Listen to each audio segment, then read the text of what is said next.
This video is just going over the themes change. In themes, we can adjust the background color. Right now we have a black background. There's a bunch of options we can change it to.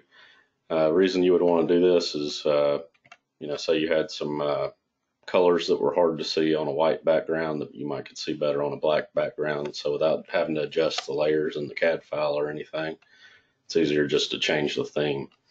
And then also the brightness and ambient light sensor.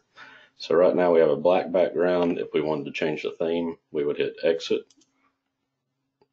go to tools, and here you can find themes. We have all these different ones. iCON is your black background. Flat light and day are the common ones people seem to like the most, but there are a bunch of other options you can choose from. So if we switch it to day mode, back out, you can see that it's a little different. Some people think it's easier on the eyes, depending on what preference you have. For the brightness, still in themes, you have your brightness slider. Won't do anything on my simulator. Then also the simulator was before the MCP80 panels came out, so it's not showing it, but it has a check mark right here for the ambient light sensor.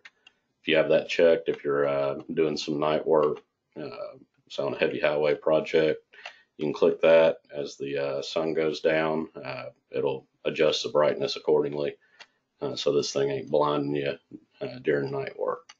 I hope that helps, and thanks for watching.